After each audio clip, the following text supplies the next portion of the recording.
Om Sadashivasamarambham Shankaracharya-madhyamam Asmadacharya-paryantam Vande Guru-paramparam. Next page. Shruti-smriti-purananam Alayam Karunalayam Namami Bhagavat-padam Shankaram Loka-shankaram Shankaram Shankaracharyam Keshavam Badarayanam Sutra-bhashya Kritau Vande Bhagavantau Punah Punaha Samasta-jana-kalyane Niratam Karunamayam Namami Chinmayam Devam Sadgurum Brahma Vidvaram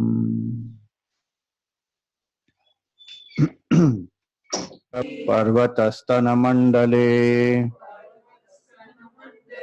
Vishnupatni Namastubhyam Padasparsham Kshamasvame. So Bhudevi is Bhudevi and Shri Devi. They are two wives of Vishnu Bhagwan. So that's why Vishnu Patni Namastubhyam, and she is described as one who is filled with oceans and mountains. I salute her and seek forgiveness for me touching her with the feet. Padasparsham Kshamasvame. Gange cha Yamune cha. This is during the bath to invoke all the sacred rivers, so then the punya of Ganga Snan comes to a person. As well as the bhav is not of indulgence, the bhav is of purifying. And the beauty of this is Bhagavan is in our own heart. So when we take bath, we are actually doing abhishek of the Lord who is in our heart. So then the act of taking bath itself becomes a upasana or a sadhana. You see here. Gange chaya mune chaiva. Repeat. Godavari Saraswati. Narmade Sindhu Kaveri. Tirthesmin sannidhim kuru. Then before studies, we remember Saraswati Devi. Saraswati Namastubhyam. See that Saraswati, T is small. So not Saraswati Namastubhyam. Saraswati Namastubhyam. Varade Kamarupini. Vidyarambham karishyami. Siddhir bhavatu me sada. So our salutations to Mother Saraswati, who fulfills all desires. And when we begin the study, may we be successful. That's the blessing we ask from her. In the earlier days, there used to be a tulsi plant every home, and then one would begin the day by lighting the lamp there, going around it. Namastulasi Kalyani. Namo Vishnu Priye Shubhe. Namo Moksha Prade Devi. Namah Sampat Pradayini. So salutation to Tulsi, who is dear to Lord Vishnu. Tulsi is symbolic of bhakti. You know, Satyabhama had lot of wealth and she had a pride of that. So one day when the Tulabharam was done of Lord Krishna, she put all her wealth, jewels, everything, but she could not, that could not become heavier than the Lord. Her pride was destroyed when one small leaf of tulsi was just kept there. Rukmini kept it out of devotion, and then that whole weighing scale was down. So what was more important there for her to understand was bhakti is more important. When we want to connect with the Lord, it is not through anything else. So any person who is dying also, they'll give one leaf of tulsi and one drop of Gangajal to remind them of bhakti and jnana. That even at the last moment one should remember at least that time. So that's why Vishnu Priya Shubhe. Moksha Prade Devi. Devotion is that which brings moksha. And Nama Sampat Pradayini. She blesses a person with wealth. So wealth of what? Wealth of good health first. Tulsi has a lot of medicinal properties which are good for the body, for respiration, all that. Also the wealth of devotion. So Nama Sampat Pradayini. This is before food. Brahmarpanam Brahmahavihi Brahmagnau Brahmanahutam Brahmaivate Gantavyam Brahma Karma Samadhina. So what does this say? The act of eating food also is the highest form of yajna. Brahma yajna it is called. When we see the food, the bhav has to be this, that food is Brahman. Like in a Havan, what happens? There is a fire, there are people sitting around, there is ahutis, then there is ghee, there is a ladle with which that ghee is offered. So here it is said, all that is Brahman. The act of eating food is Brahman. Because without Brahman, this ability to eat will not be there. The food is Brahman. The person who is eating is Brahman. The result of all this will be what? That person will also realize, I am Brahman. Brahma karma samadhina. So the act of eating food doesn't remain an act of just mere enjoyment. With that vision, we eat that everything is Brahman alone, and may this body be such that this food nourish this body to realize that Brahman. So then the act of eating again becomes a sadhana. Then when we light a lamp, Shubham karoti kalyanam Arogyam dhana sampadaha Shatru buddhi vinashaya Deepa jyotir namostute. So Shubham karoti kalyanam. This deepa, this light. In this culture we worship light. Light is a symbol of the Lord. Light is a symbol of knowledge. So it will bring auspiciousness. Shubham karoti kalyanam.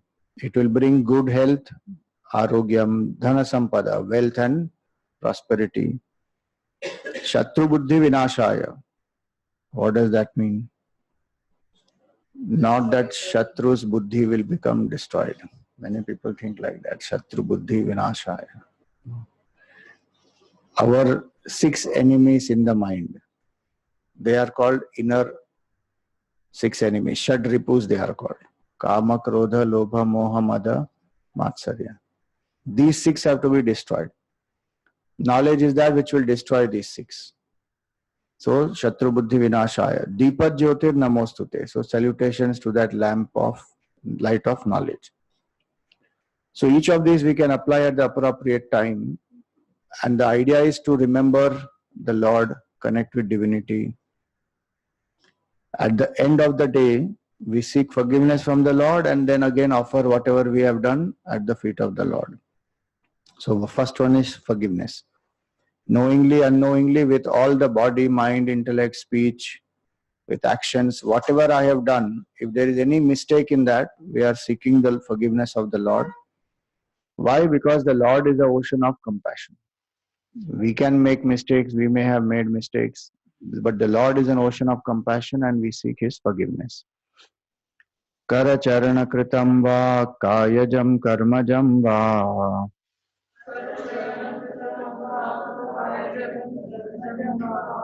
Shravananayanajam va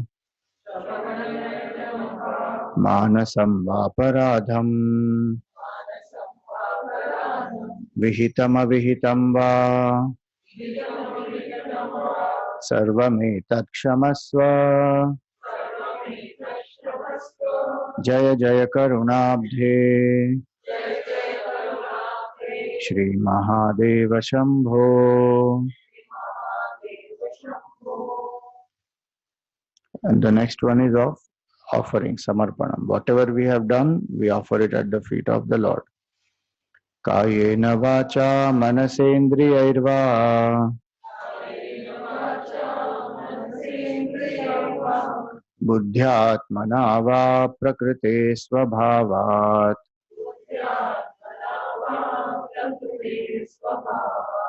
karomi adyat sakalam parasmai Narayanaayeti samarpayami.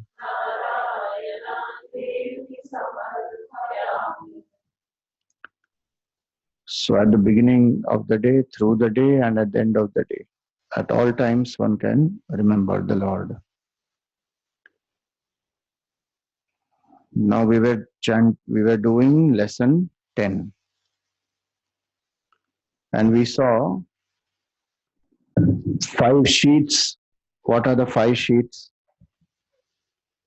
Anyone remembers?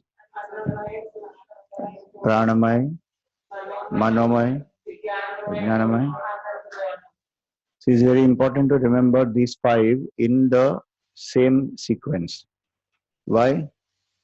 Because they are in the order of subtlety. Annamaya is the grossest. Subtler than Annamaya is Pranamaya. Subtler than that is Manomaya, then Vijnanamaya, then Anandamaya.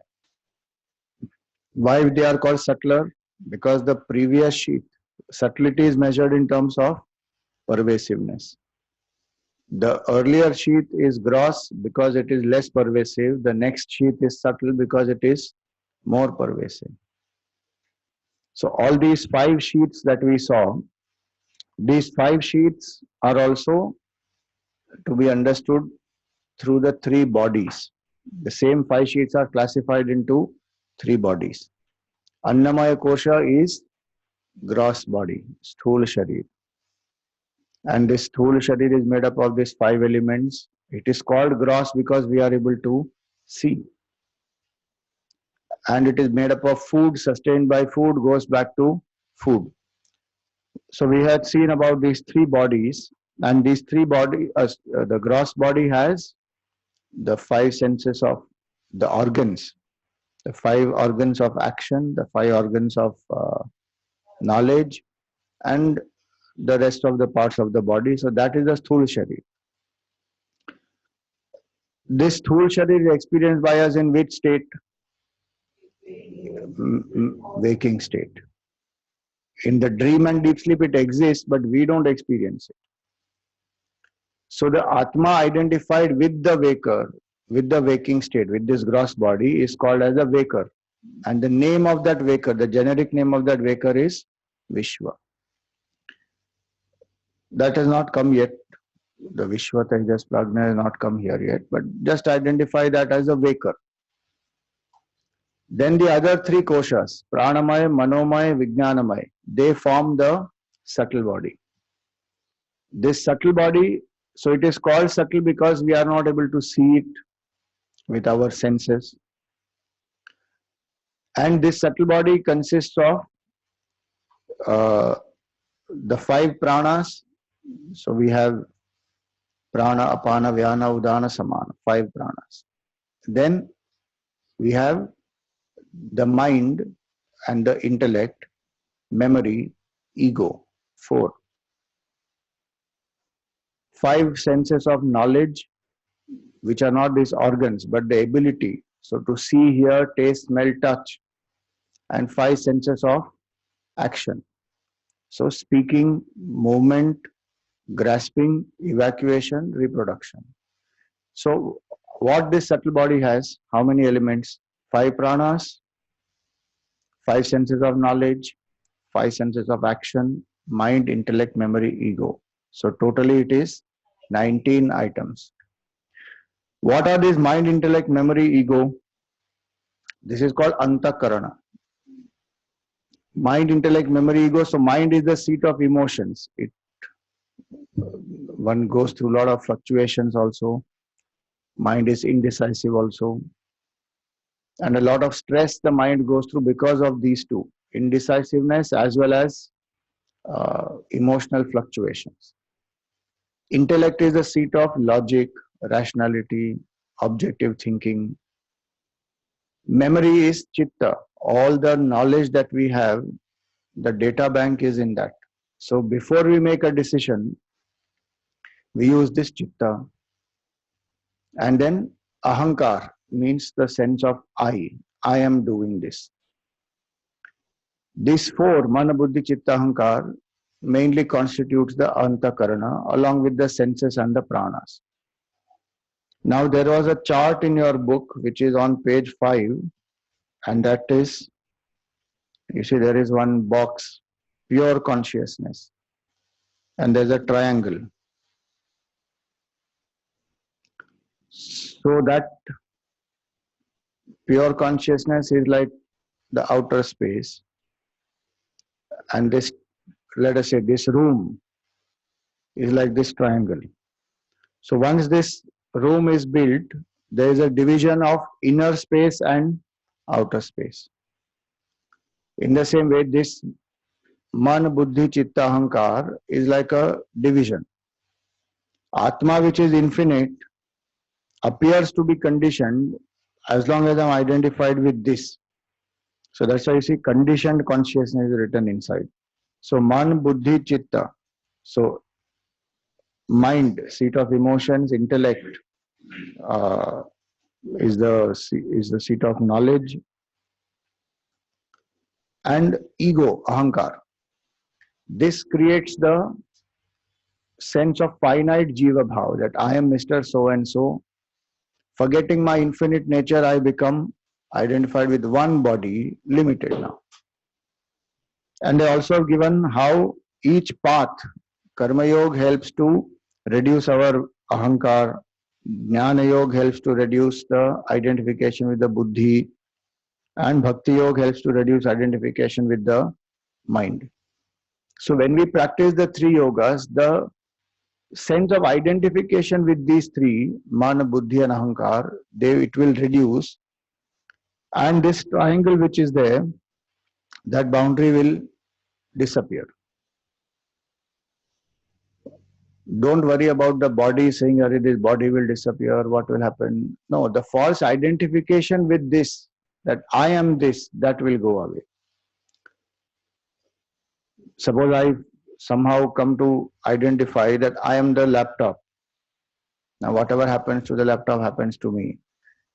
By saying I am not this, I am not this, I am not this, what happens? My identification with that will go away completely. Who am I truly? I come to experience that. Will I stop using the laptop? No, I will still use. Same way, the BMI exists, one will use the BMI, but the feeling that I am this BMI, that will not remain. So the 3 yogas help us to drop that false sense of identification. This Atma, so this subtle body is experienced predominantly in which state? Dream state. It is there in the waking state also, but in the dream state, when I am not identified with the body also, still predominantly subtle body is what we experience. The whole dream world is projected by the mind. And the Atma, which is identified with that subtle body exclusively in the dream state, is the dreamer.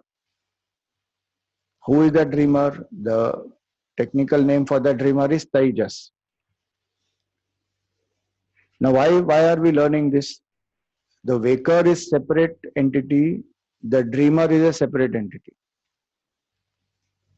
But the I which is there behind both is the same. So when we do this, this is called Avasthatraya Sakshi. The Sakshi of three states, waking, dream and deep sleep, is the Atma. Today we have forgotten that there is one Atma, completely identified with the waking, dream, deep sleep. We think one entity goes through all this, that I went through waking, dream, deep sleep. But actually the entities which went through are different. The real I is the only one common thing, and that I have forgotten.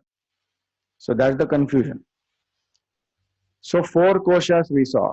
Annamaya kosha is the gross body. Pranamaya, Manomaya, Vijnanamaya is the subtle body. And the last one is Anandamaya kosha. This Anandamaya kosha is the causal body. This causal body is bliss sheath.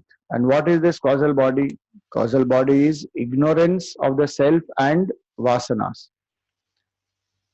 in unmanifest form.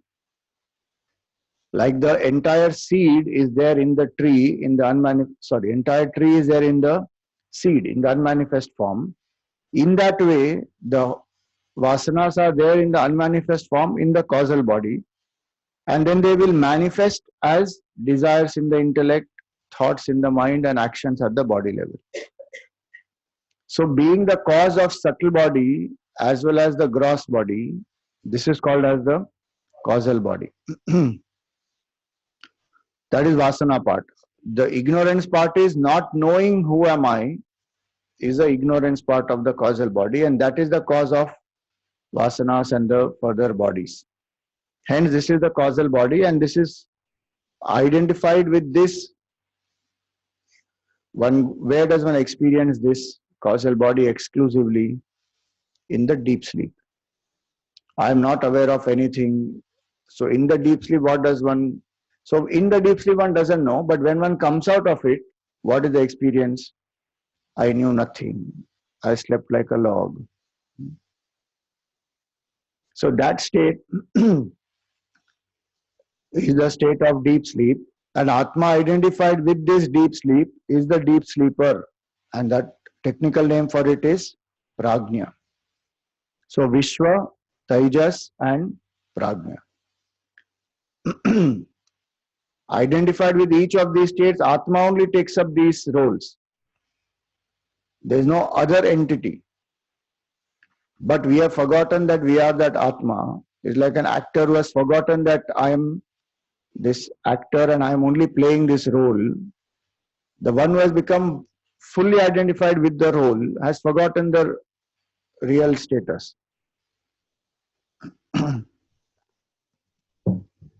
And so that is what is the cause of all the sorrows. Now, when a person has done this much vivek, that there is three bodies, enlivener of Atma, enlivener of each of these three bodies is the Atma is different. That Atma is same in all the beings. Why do we say Atma is same in all the beings? Why can't Atma be different in all the beings?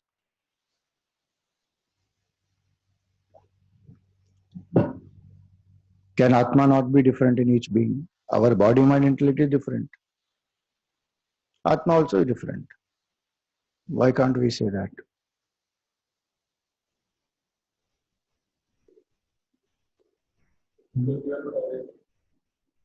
But because we are not aware, so it cannot be the reason for Atma being infinite, no? Atma is infinite, we are not aware, that's a correct point. But question here is, why is Atma one in all the beings? Simple answer. Infinite can only be one. If Atma is different in all the beings, it becomes finite, it becomes perishable. So that Atma is of the nature of pure bliss because it is infinite, imperishable, changeless. What is the nature of that Atma is what we have to understand now. The objective of learning all these three bodies, five koshas, and waker, dreamer, deep sleeper is actually to know the Atma. So what is the nature of this Atma? You see on page 9, 5 points have been given. This is the nature of the Atma. First and foremost, how do we even know that Atma exists? This body, mind, intellect is made up of inert matter. How does the inert function? On its own, can it function? It cannot function. Like this is inert. This cannot function by itself. It cannot respond. It does not have life. Same way the body also is inert. But this body is functioning. How is this body functioning? Because this gross body has a subtle body, and that subtle body has capability to reflect consciousness and life. Like Gurudev used to give the example of the bulb. So in this material there are two examples. One is the iron. So this iron and magnet, both are iron only, but this magnet has the power of magnetism in that. That power of magnetism is different from that iron. In the same way, there is one pure consciousness, life in this BMI, because of which this functions. So that is one example. Second example is of the bulb. So this electricity is that which will make that bulb glow. So the bulb is like the body, the filament inside is like the mind, and electricity is consciousness. By itself, that bulb will not give light. If that filament is not proper, also it will not give light. Until electricity passes through that filament, then that bulb will give light. So the very fact that we are seeing, hearing, tasting, smelling, touching, actions are happening, that itself is a proof that there has to be a consciousness or Atma. We don't need any other proof actually. Think about it. God, do we need any other proof? I am the proof of existence of God. We just think somehow some other different ideas about God, so we keep wondering, does God even exist? But otherwise, this BMI by itself being inert, they are functioning. So Atma's existence is proved by the very fact that the inert is able to function. So that is the first point about Atma. The nature of Atma is sentiency, the nature of Atma is to enliven. Then the second point here is that how is this Atma felt by us? This Atma is felt by us as Aham, I. And when we feel this Atma as I in my heart, then I also have objects in the world. So I have this, so we call this as my laptop, my mic, my table, my car, my house. In that way, we also say my body, my mind, my intellect. So this Vivek has to be done, that I is always different from my. Today we have confused my to be I. This body is a tool to perceive the world, but I think of myself as this body. So I have confused the my to be I. One has to separate. I is different, my is different. Whatever happens to the objects, that doesn't happen to me. Same way, the body, mind, intellect is an object, is an equipment. Atma is that which is I, which is different from that. So Atma is enlivener of the BMI. Atma is different from the BMI. It is actually the one which uses the BMI. Then that power which makes this BMI do its own job. So mind can feel, intellect can think, body can perceive through the senses. All this happens because of the presence of the Atma. So each and every act of perception is a proof of existence of the Atma.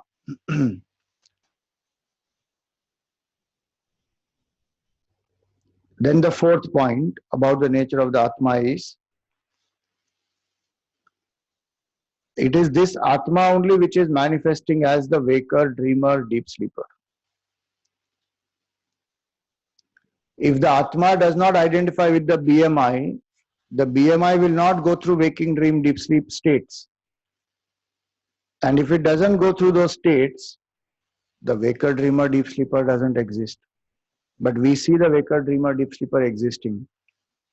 An interesting thing is the entity changes in each one. I, the waker, go to dream. Now that dream entity is different. But when I wake up from that dream, how do I remember that dream? That is strange. See, we cannot remember something which when we are not there, we have not experienced. Right now you are having this experience. Those who have not come here, can they explain what happened here? They can hear from some people and inform whatever they heard. But they have not gone through the whole experience, so they don't know what it is exactly. So the law of memory says the person who remembers is a person who has to be the experiencer. The experiencer is the one who recollects. If I, the waker, was not there in that dream state, how do I remember my dream? Means there is some common factor. And when I was not there in the waking state, when I was not there in the dream state and deep sleep state, how do I remember that I had a dream or I did not know anything in the deep sleep? That entity who recollects both this in the waking state, some common entity must be there which is present. That entity is the Atma. So Atma alone identified with the waking, dream, deep sleep becomes waker, dreamer, deep sleeper. So what has to be done is my identification with this waker, dreamer, deep sleeper has to reduce.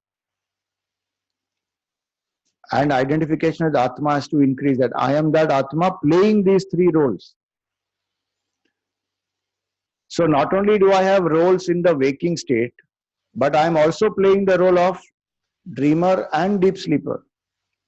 Generally, what happens to us is, first of all, we forget that we are playing the roles. So waking state becomes very real. And in the waking state, we identify with some roles. There also we forget that this is only a role. We take it very close to the heart and it becomes reality for us. So whatever may be the role of an employer or of a friend or a mother or a child or any role. Suppose there are 10 roles I have to play in my life. In that 2 or 3 roles will be very strong. I will be identified with them very strongly. The 7 other roles I take up whenever I feel, whenever that is necessary. But we forget actually all 10 are only roles and I am different from these. Plus this is only in the waking state. The dream entity, whatever it is going through, that also is roles only. And the deep sleep entity also is the roles. So the waker, dreamer, deep sleeper, all the three are the roles that I am playing. Atma is different from all. One who knows this, what happens to that person? Suppose I know I am different from waker, dreamer, deep sleeper. What will happen?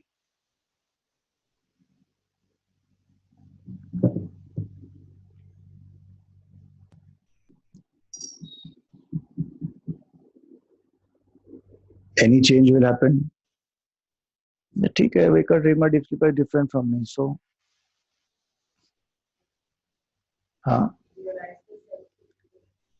okay, one is realize the self. Anything else? Easier to detach. So I can play my roles more efficiently, detach and play the role. I can get into the different roles also more easily. And most important, I can remain unaffected. The more I identify with the roles, the more attached I am, the more sorrow I feel. Will I become indifferent? No. I will play the role, but I will not be going up and down with the roles. That steadiness, that stability in life comes when I detach from these roles. And I also know exactly how to make objective decisions in the roles I'm playing. Today, identified completely with the roles, we become so attached that we can't see clearly what is right, what is wrong. And in fact, wrong can appear as right. Arjun wanted to run away from the battlefield because he got so identified with the role as a grandchild, as a student, as a relative, that his role as a soldier he forgot. And when he took up this identity that I am a grandchild, I am a student, I am a relative, then his decision was, I want to run away. So our decisions are not objective when I don't know who am I. We start getting affected very much when I don't know who am I. We cannot play the role properly when I don't know who am I.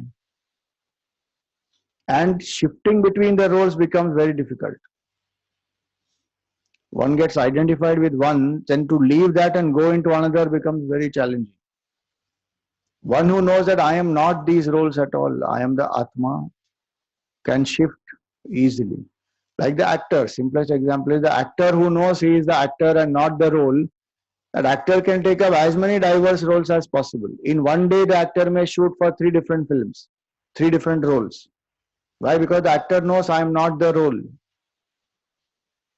So that's why very important to know who am I truly.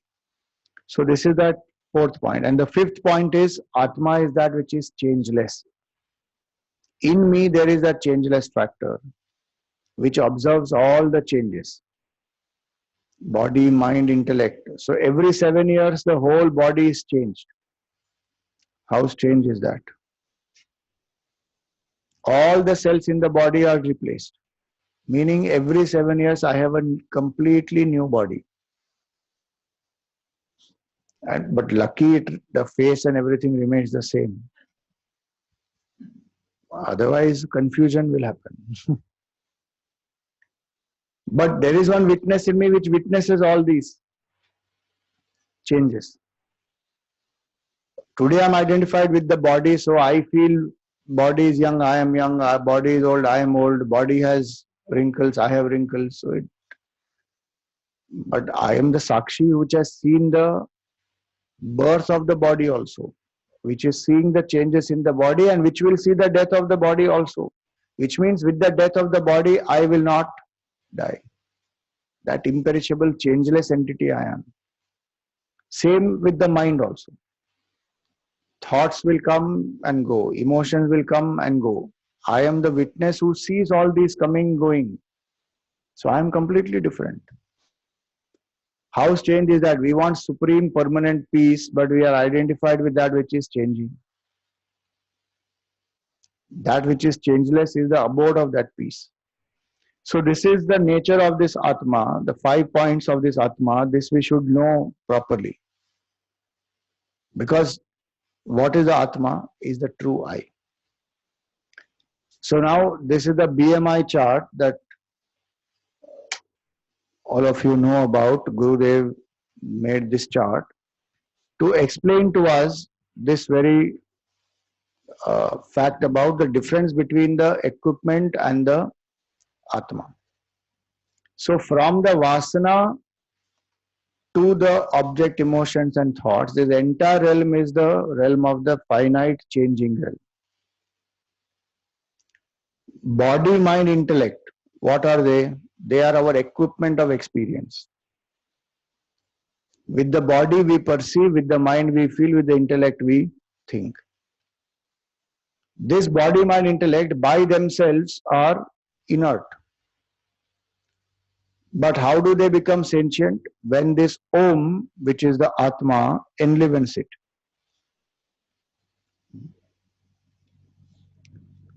This Om, when it enlivens this BMI, that BMI becomes sentient. And they get this feeling of perceiver, feeler, thinker. This is called Jiva, Mr. So and so.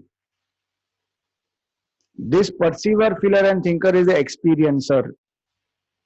When we say I am seeing, I am hearing, I am experiencing, I am feeling, I am thinking. Who is that I? This is a small I. It's the perceiver, feeler, thinker, Mr. So and so. And where does this experiencer experience the world of objects? Is outside. So objects outside, emotions and thoughts inside. So this is called the field of experience. This is in total. When we say world in Vedanta, Jagat in Vedanta, it means objects outside plus emotions plus thoughts. This BMI, equipment of experience, PFT, experiencer, and then the OET is the field of experience. Each of us has the same BMI, meaning same material with which the BMI is made is 5 elements. But why each of us are different from the other? Experiences are different, but why experiences are different?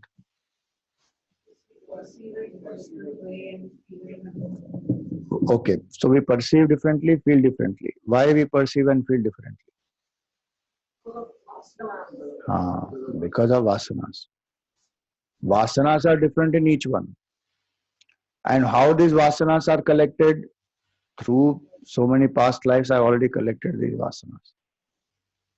Now, when I don't know that my nature is Om, then I misapprehend myself to be the PFT, the Jiva. How? Because I identify with one BMI. So this principle is, in Vedanta we call this, that non-apprehension always leads to misapprehension. When I can't see something clearly, when the intellect cannot perceive properly, the mind will project. So in the buddhi, when I don't know that I am Atma, I am pure consciousness, then that mind and buddhi will project that I am the Jiva, I am Mr. So-and-so, I am this finite entity. So when I feel that limitation, then naturally I have many desires because I want to feel complete. So I feel incomplete, identified with the BMI. Now I want to feel complete. So I'm running out in the world of objects, emotions and thoughts. Maximum objects I enjoy, I feel I will become complete. So this cycle goes on. That when I don't know who am I, then I perceive myself to be something else, and then I get attached to the world of objects, then anger, fear, greed, all that happens. Now what happens is, most of the time we are not bothered about non-apprehension and misapprehension. We are bothered about the result of the misapprehension. When I misapprehend myself to be the Jiva, Mr. So-and-so, then I get bound to objects, and then I am having anger, greed, jealousy, passion, all those things. Now what am I trying to do is only try to remove this anger, greed, jealousy, all these, and become little peaceful. Identification with the BMI, I am not wanting to give up. And knowing the pure consciousness, that also I am not doing. So retaining both these, how will I experience peace? Non-apprehension and misapprehension I am retaining. That I don't even know. Till I came to Vedanta, I had no idea there is something called misapprehension and non-apprehension. Who has understood all that? By ourselves, we don't know only. What will one do? Maximum try some method, some technique, control anger, try to become more quiet, invoke some compassion, love, forgiveness. And generally that's what will go in the world. Count 1 to 10 if you get angry, drink some cold water. Nothing wrong with those techniques by itself, but how long can one do that? There are relief methods, and the relief methods are so many. Some people will take tamasic relief method, drink alcohol, fall down somewhere. What happened? So I have forgotten my sorrow. Escapism. Or some rajasic method. Go into lots of work, become workaholic, escape from the conflicts that I have, engage in work somehow. Again, by itself, working is not a problem, but People use it as a escape. Or some name, fame, success, prosperity I get, then I feel good about myself. So to feel good about myself, I do all this. Or even sattvic methods. Just observe. The thoughts come and they go. Don't do anything. But who is Atma? That I don't know. Just observe.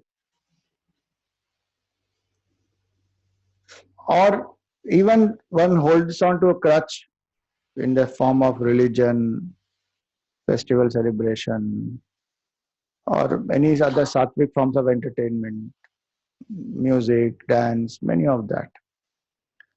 See, by itself, again, none of these are a problem. But when I get identified with these for the sake of escapism, when I don't know who am I, I'm just trying to keep the mind in a positive, peaceful state without handling these two, misapprehension and non-apprehension. That I am the jiva is misapprehension. And I don't know that I am Atma is non-apprehension. So this ignorance and misapprehension is the root cause of my sorrow. I should identify that and eliminate that. That is called the cure. So you see here on page 10, the BMI chart is given that we just saw. And then page 11 has this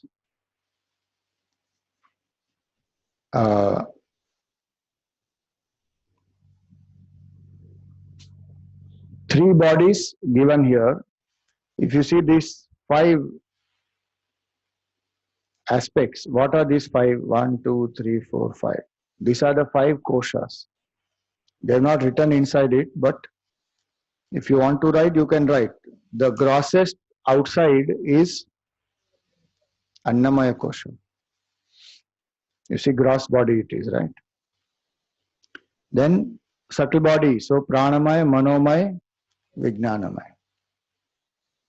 And Anandamaya is the last one. Atma is beyond that. Now, what is important to know is that when I don't know who am I as Om, that non-apprehension is called the causal body. And the consequent misapprehension is the subtle body and the gross body. Which means I don't know who am I is the causal body, ignorance and vasanas. And then when I don't know who am I project something else in that place. See, non-apprehension doesn't remain by itself. If I don't see, the example given here is if I don't see the post, then I see the ghost. A stump of a tree, I don't see clearly, but there's something there. So when light is not sufficient, then I am seeing that stump of a tree as a ghost. The post is being seen as the ghost. So ignorance of the post doesn't remain by itself. Ignorance of the post leads to the projection of the post as the ghost. Same way, I don't know Atma doesn't remain quiet. That becomes the cause of what? Seeing the Atma as something else. So, one hand I don't know who am I. On the other hand, I project the Atma as body, mind, intellect, waker, dreamer, deep sleeper. And this Atma then has to be distinguished. So, knowledge is that process by which I discriminate. What is the I and what is the not I? Today, the I has become mixed with the not I. Anatma it is called. Anatma is appearing as Atma. Like that post is appearing as the ghost. Now post and ghost example, if we take, when I don't see the post is ignorance, then I am seeing the ghost is the misapprehension. And because I see the ghost, I have what? Fear, anxiety, tension, worries. What I am trying to do in the world is continue to see the ghost. Don't do anything to the ghost, but try relief methods. कि अरे भाई fear हो गया, anxiety हो गया, उसको थोड़ा control करो. अरे but is there a ghost there? If there is no ghost, then what is there? Everything goes. Which is what Vedanta, that our nature is indestructible, imperishable, pure consciousness. That bliss that I am seeking is my nature already. I have forgotten that. Now I am identified with the BMI. Now this Atma is the subtlest of all. I need to lift myself away from grosser and grosser identification to experience my own true nature. So that's what is the next part, that what is that which makes this BMI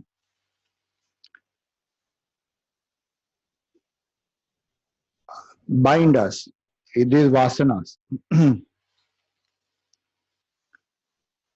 So these vasanas, this body, mind, intellect, perceiver, feeler, thinker, object, emotions and thoughts, this is the realm of what we call the finite, the temporary, what is called here as the terrestrial realm.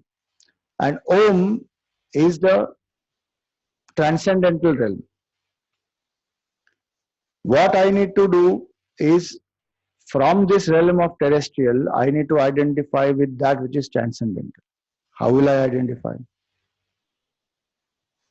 Because it is the subtlest of all.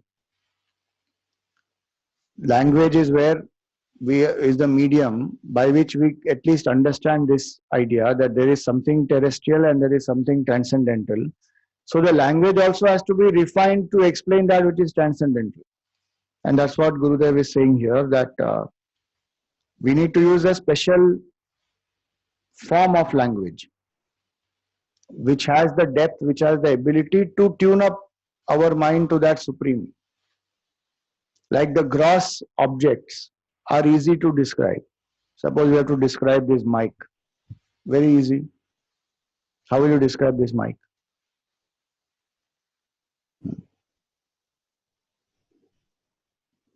Anyone? It is black in color. It's magnified sound. It has some curve here, here. There's one sponge here. So one can see, one can explain. Because it's gross object. Suppose we have to explain the feeling of love. How to explain feeling of love?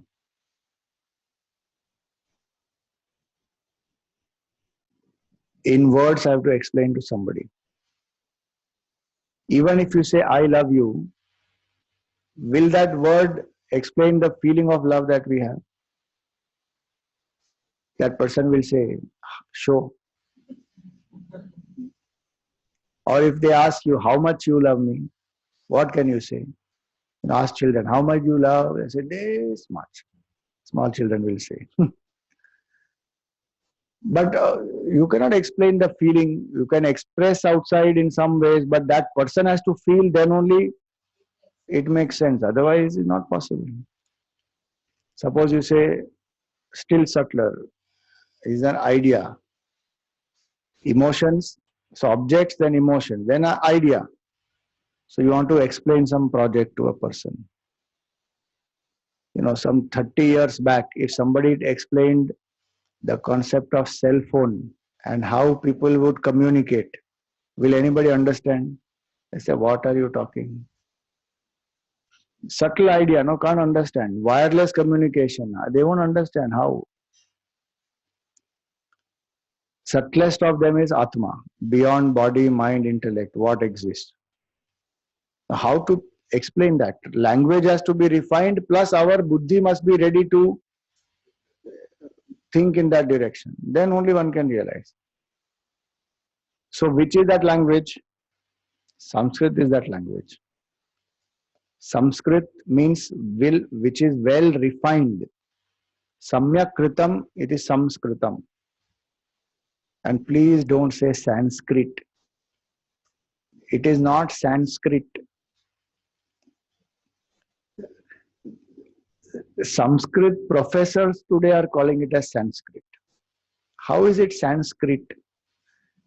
The etymology itself says Samyak kritam, it is Samskritam. So even when we write, it is actually supposed to be S-A-M, Sanskrit. But a lot of places they write N, S-A-N-S-K-R-I-T. So then we pronounce it also as Sanskrit college. Not even Sanskrit, Sanskrit. Yeah. By the way, day before yesterday, we celebrated what? World Sanskrit Day. Shravan Purnima is World Sanskrit Day. And this language is a beautiful language. Such wonderful things that Sanskrit language has is amazing. This chapter ends with that part saying that this language is what is so beautiful, and this language is what has evolved itself to be able to direct and point out that subtlest of consciousness to us. So when we say Chidananda Rupa Shivoham Shivoham, that mind which is tuned and ready will be able to think in that direction and drop this non-apprehension and misapprehension. I'll take a little detour here because I like Sanskrit. So I want to tell you some things which are very nice about Sanskrit. And if each of us get inspired somewhere to study Sanskrit, then that would be best. So let me just show a little bit. Read this.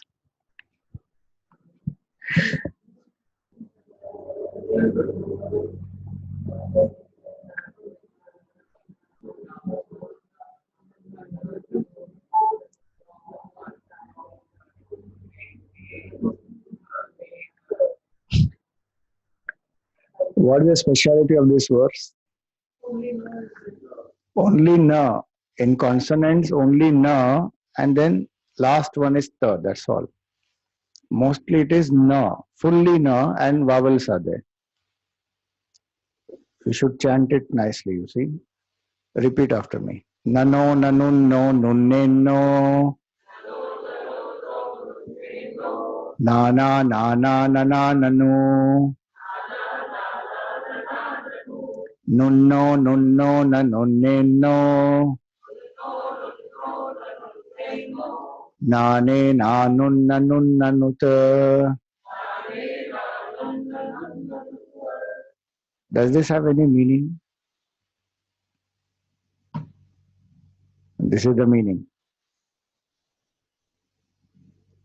A man is not a man who is wounded by a low man. Similarly, he is also not a man who wounds a low man. The wounded one is not considered to be wounded if his master is unwounded. And he who wounds a man who is already wounded is not a man. Just using the alphabet na. Next one.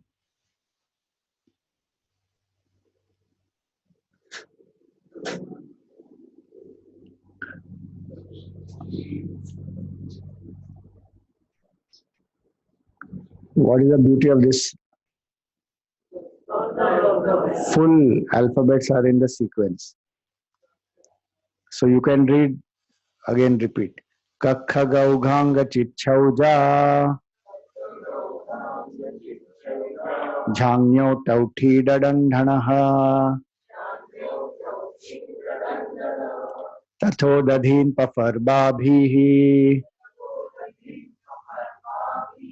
Mayor Ilva Shisham Sahaha.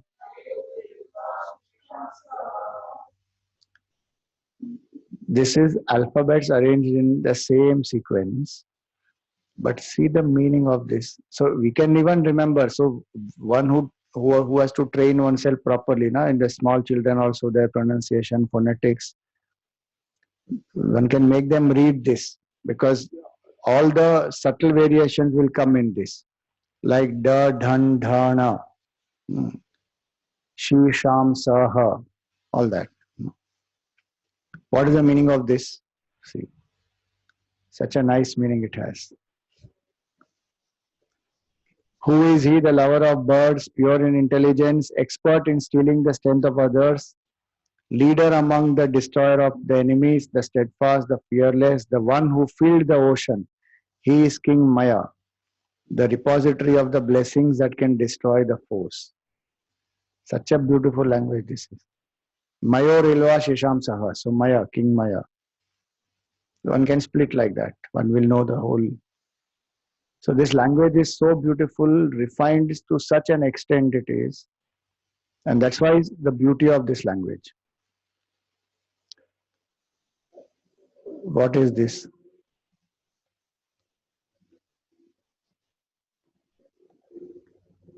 Anything special about this?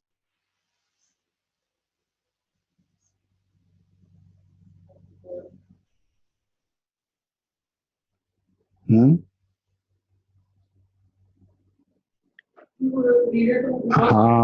Each line is a palindrome. Each line is a palindrome. So how you read it from front to from the beginning to end, same you will read from end to the beginning also. It's a palindrome, like Malayalam is a palindrome word, right? Either way you will read it same. So that's this line. That's what this means. Varana gagabhira sa Varana gagabhira sa sara bhiga ganarava. Sorry, Varna Gagabhira sa Sara bhi Gaganarava. So we have to split at sa. Karita Rivadha Sena Nasedha Varitarika.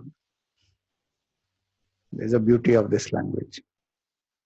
And this is one, in one shloka you see palindrome, but there's another composition where from the beginning to end it is Ram's life, end to beginning it is Krishna's life. That is called Raghav Yadaviyam. See this. This Raghav Yadaviyam is so beautiful. Now see this. Vandeham Devam Tam Shritam Rantaram Kalam Bhasayah Rama Ramadhi Apyagah Leelam Ara Ayodhye Vase. Okay, this is about Lord Ram. The same word, same, if you see from bottom, from this side, if you read from behind, it will be Krishna's life. So this is about Ram, right? Now in the reverse order, it's called Pratiloma, Anuloma Pratiloma. Sevadhyeyo Ramalali Gopyaradhi Mara Moraha. Yassa Bhalankaram Taram Tam Shritam Vandeham Devam. This is about Krishna. Such a beautiful language this is. So this is the wonder of Sanskrit. What I am showing here is very, very few things here. Now comes much more mind-boggling, you see. The whole shloka is only Ya.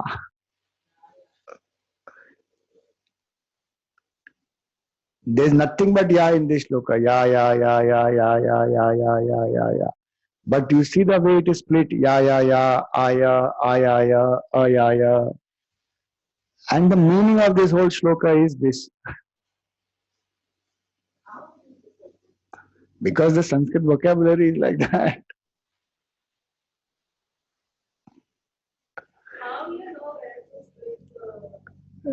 Yeah, because depending on this meaning, no, one has to split. One will know the vocabulary, the words one knows, then one can split.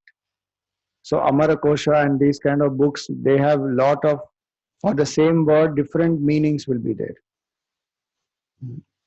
So one knows at this point, this is the meaning of this word. So much is there. And only one alphabet, Ya. Full ya. 32 times if you say Ya, it becomes this meaning. This you should attempt to read. The longest word in Sanskrit. This I put on Facebook also day before yesterday. This is one word.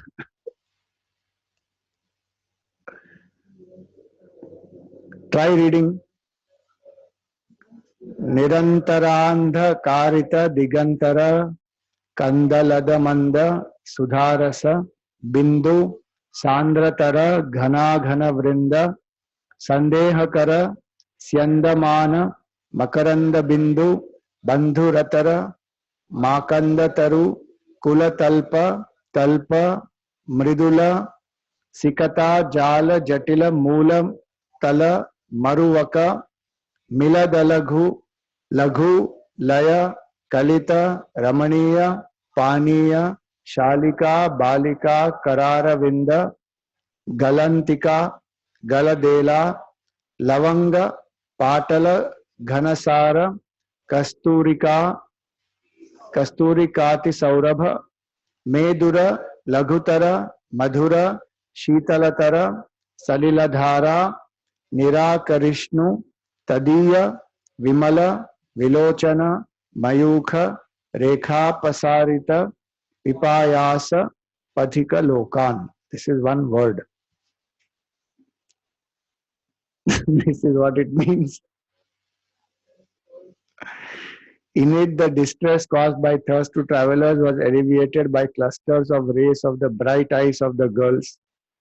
The rays that were shimming the currents of light, sweet and cold water, charged with the strong fragrance of cardamom, clove, saffron, camphor, and musk, and flowing out of pitchers in the lotus-like hands of maidens, seated in the beautiful watersheds, made of the thick roots of vetiver mixed with marjoram, and built near the foot, covered with heaps of couch-like soft sand of the clusters of newly sprouting mango trees, which constantly darkened the intermediate space of the quarters, and which looked all the more charming on account of the trickling drops of the floral juice, which thus caused the delusion of a row of thick rainy clouds densely filled with abundant nectar. Longest word. So the point is, yeah, this is what I showed you, Ram's life and Krishna's life.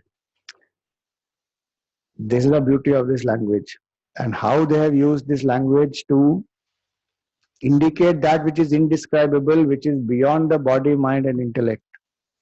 So the objective is that we should even try and learn Sanskrit. There are lots of opportunities. Sanskrit Bharati is there, Bharatiya Vidya Bhavan is there, Rashtriya Sanskrit Samsthan is there. All of these organizations, they conduct courses. Yeah, they have different levels also. Sanskrit Bharati has 10 days conversation course. Then they will have next level of course, then second level of course. Like that they have. They even have one teacher's training course. 15 days you stay in one place and then whole day they have. So different levels of courses are there. So depending on that. And various universities also offer many. I think Mumbai University also has. Chinmaya Mission also has, but I would suggest a personal teacher training is better than doing it in correspondence, because it becomes more easier to understand when there is somebody teaching. Otherwise, there is a correspondence course like this course is there, that Sanskrit course also is there. But important is we should learn and our children should also learn, because our whole literature, there's a depth of knowledge available in the Sanskrit language. Foreigners are putting efforts to learn. Come here, they learn Sanskrit, then they decipher what is written in our books, then they are sitting and translating our books. And we are reading the translation of the foreigners. Some of them don't even have that depth or clarity, and they are translating. So we need to learn to become independent. So for today, I will stop here. What I suggest is this portion of this course is a little subtle portion. So this 11th chapter, before you come for the next class, please read and come. Then it will become more easier. And this is I think the most technical chapter in the whole course is this chapter 11. There are all these microcosm, macrocosm, and the diagrams of the split between the mind and the intellect, all those things. So once you read and come, then it will become more easy to conduct. So chapter 9 and 10 are done. ओम पूर्णमद पूर्णमिदं पूर्णात् पूर्णमुदच्यते पूर्णस्य पूर्णमादाय पूर्णमेवावशिष्यते। ओम शांति शांति शांति। हरि ओम श्री गुरुभ्यो नमः। हरि ओम।